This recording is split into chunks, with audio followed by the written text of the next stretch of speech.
na nyama. Anasema kwa maana kushindana kwetu sisi si kwa damu na nyama. Maana yake vita ulionayo kwenye maisha, magonjwa, kuharibika kwa ndoa yako, kuharibika kwa watoto wako, kukosa kazi, kukosa fedha, ni mambo ambayo usiyatazame kwa jicho la damu na nyama, bali ni juu ya falme na mamlaka, juu ya wakuu wa giza hili, juu ya majeshi wa pepo wabaya katika ulimwengu wa roho. Maanake kuna jeshi la pepo wabaya katika ulimwengu wa roho, kuna wakuu katika ulimwengu wa roho, kuna mamlaka katika ulimwengu wa giza, ambayo zenyewe kazi yake ni kupambana na mtu anayetakiwa kufanikiwa aanguke, afeli kabisa. Sababu kusudi la Mungu liko hivi, ni kuzaa na kuongezeka, kubarikiwa. Mungu anasema nitakubariki mashambani, nitakubariki na mjini.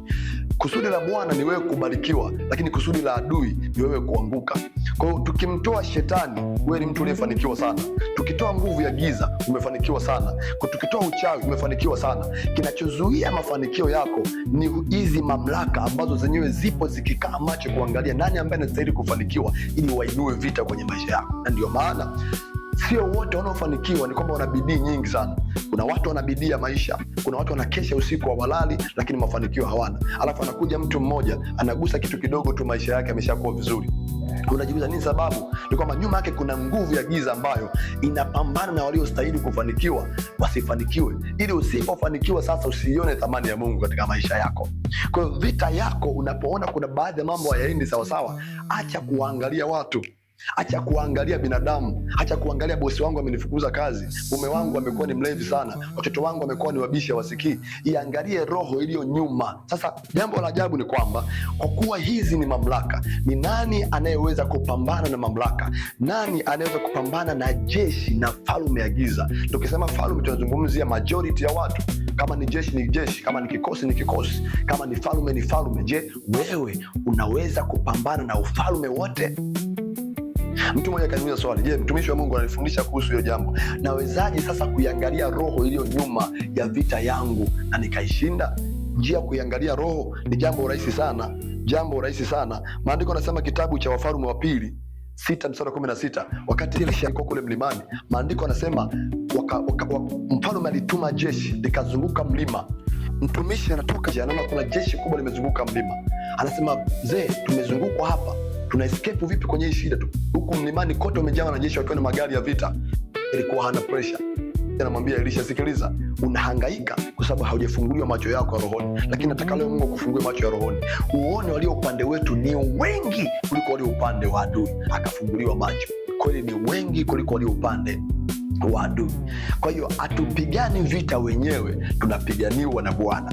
Kwa hiyo katika hali inayotokea kwenye maisha yako, huwezi kuishinda mwenyewe. Shida yako mwanangu, unalalamika sana mwenyewe, unajiuliza maswali wewe mwenyewe, unatafuta msaada mahali ambapo hakuna msaada. Badilisha mtazamo wako, ipambanishe mamlaka ya Mungu na mamlaka ya giza. Maana Biblia inasema nitawapigania nanyi mtanyamaza nini?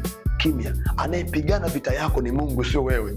Kwa hiyo wewe unapoona kuna baadhi ya vitu vimekaa vibaya, acha kulia, acha kulalamika watu, acha kutupia lawama watu, sina elimu, hawajanisomesha, hawajanisaidia.